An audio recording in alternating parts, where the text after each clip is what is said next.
Assalamualaikum warahmatullahi wabarakatuh.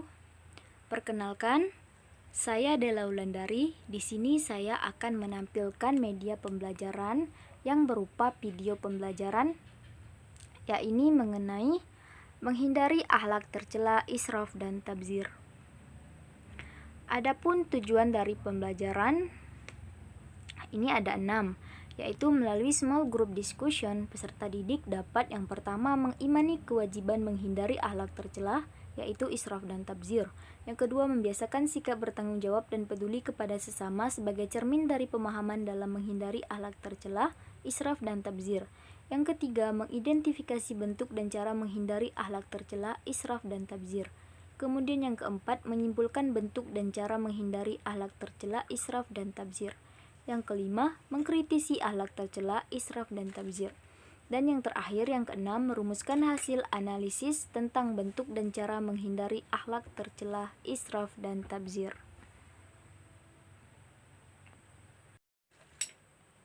Masuk di pembahasan pertama mengenai pengertian israf dan tabzir. Di sini ada pengertian israf. Pengertian israf ini dapat juga diartikan dengan berlebih-lebihan. Berlebih-lebihan dalam bahasa Arab disebut dengan kata asrafa, yusrifu, dan israfan, yang berarti bersukaria sampai melewati batas. Menurut Kamus Besar Bahasa Indonesia, melampaui batas atau berlebihan dapat pula diartikan melakukan tindakan di luar wewenang yang telah ditentukan berdasarkan aturan atau nilai tertentu yang berlaku. Israf juga dapat berarti menggunakan harta untuk sesuatu yang benar namun melebihi batas yang dibenarkan. Misalnya makan atau minum secara berlebihan.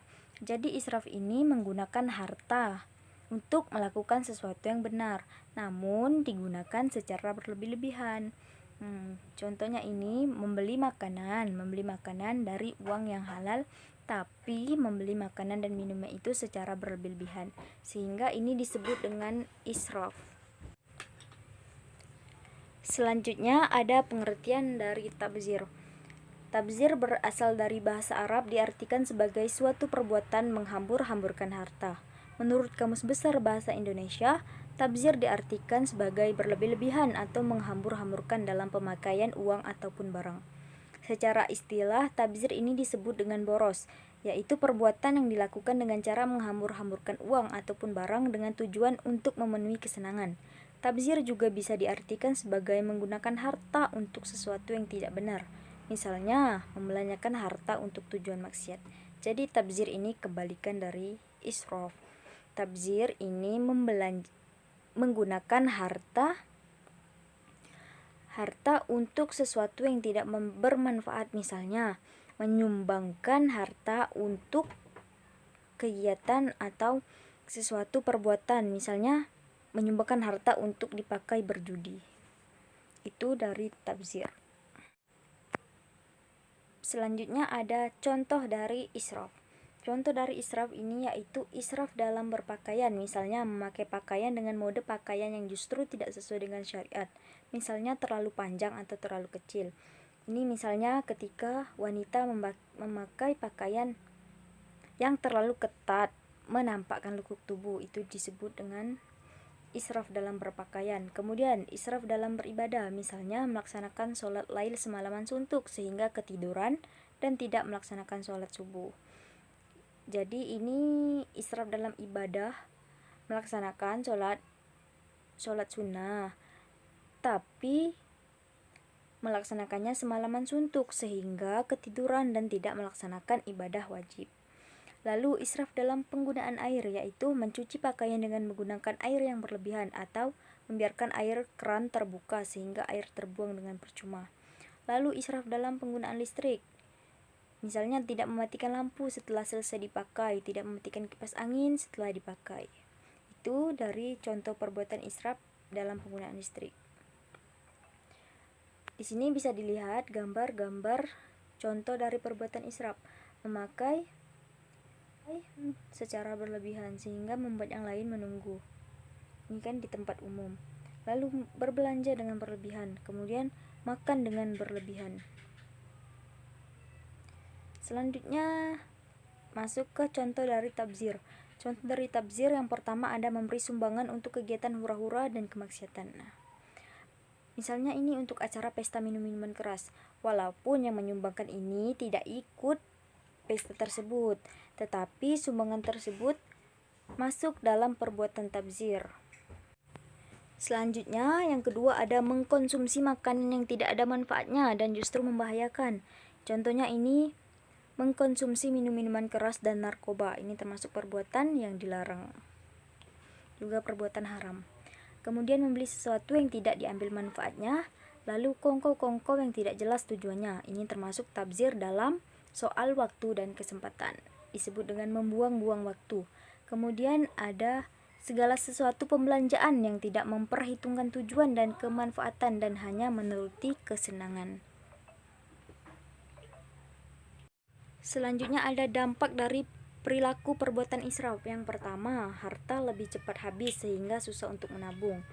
Kemudian menimbulkan perilaku negatif lainnya seperti perilaku kikir, iri, dan dengki. Jadi, karena perbuatan israf ini bisa menimbulkan perilaku kikir, iri, dan perilaku dengki terhadap orang lain. Kemudian, harta yang dimiliki menjadi tidak berkat. Dan yang terakhir, lupa beribadah dan beramal soleh karena terlalu sibuk untuk mengumpulkan harta. Karena terlalu sibuk memupuk harta karena sifatnya yang terlalu berlebihan, membeli sesuatu sesuai keinginan bukan kebutuhan, sehingga lupa beribadah dan lupa beramal soleh seperti bersedekah. Selanjutnya ada dampak dari perilaku tabzir.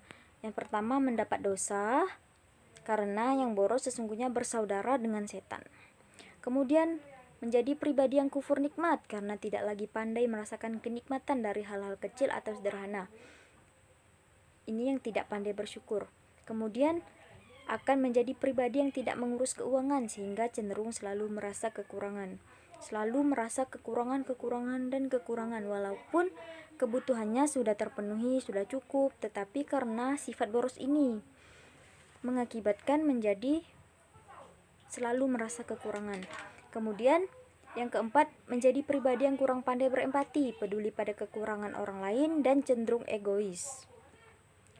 Lalu yang terakhir, yang menyukai hawa nafsunya sehingga tidak bisa berpikir rasional dalam menimbang antara kebutuhan dan keinginan. Selalu ingin mengedepankan keinginan bukan sesuai dengan kebutuhan. Selanjutnya ada upaya kita untuk supaya kita terhindar dari sifat israf dan tabzir ini. Yang pertama, kita harus mengingat bahwa sikap berlebihan itu adalah perbuatan setan, kemudian mendapat dosa. Dengan mengingat bahwa sikap berlebihan ini adalah perbuatan setan, maka akan mengurungkan niat kita dalam sesuatu yang berlebihan, karena mengingat dosa dan siksa Allah yang sangat pedih. Lalu kemudian yang kedua, menghindari pergaulan dengan orang yang suka gaya hidup berlebihan. Lingkungan akan mempengaruhi gaya hidup kita. Dengan siapa kita bergaul, maka kita akan cenderung ikut gaya hidup mereka. Oleh karena itu, jagalah dan hindarilah pergaulan dengan orang yang suka hidup berlebihan, agar kita bisa terhindar dan kita bisa menghindari dari sikap tersebut. Kemudian yang ketiga, biasakan hidup hemat dan sederhana sesuai dengan kebutuhan, bukan keinginan. Dalam hidup ini, kita harus senantiasa hidup hemat dengan memenuhi kebutuhan, bukan sesuai keinginan, sesuai hawa nafsu kita. Kita atur keuangan sedemikian rupa hanya untuk sesuatu yang kita butuhkan. Hal itu akan membuat kita terhindar dari sikap yang namanya sikap berlebihan dan boros. Kemudian yang keempat, kita harus senantiasa jika ada waktu luang ataupun waktu, kita harus berkunjung ke yayasan anak yatim atau kaum tidak mampu. Ini salah satu cara kita untuk menumbuhkan rasa peduli atau empati, yaitu dengan mengunjungi yayasan kaum yang tidak mampu. Hal ini akan membuat kita merasa prihatin dan merasa bersyukur dengan keadaan kita, sehingga akan tergerak untuk membantu dan terhindar dari sikap yang namanya sikap berlebihan. Lalu yang kelima, senantiasa bersyukur dan bersedekah. Apapun yang kita miliki harus kita syukuri dan kita pergunakan seperlunya. Dan salah satu bentuk syukur yaitu berbagi terhadap sesama dengan bersedekah. Hal itu akan mengurangi sikap berlebihan dan tamak atau pelit. Itulah cara-cara yang dapat kita lakukan untuk menghindari atau supaya kita terhindar dari perbuatan israf dan tabdzir. Jadi pada intinya kita sebagai manusia tidak boleh berlebih-lebihan ataupun boros, karena yang kita tahu berlebih-lebihan atau boros itu sama dengan perbuatan setan atau saudara setan.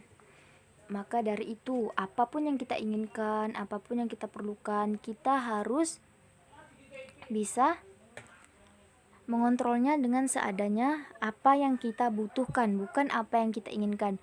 Maka dengan apa yang kita butuhkan sesuai kebutuhan kita bisa mengontrol pengeluaran kita. Jadi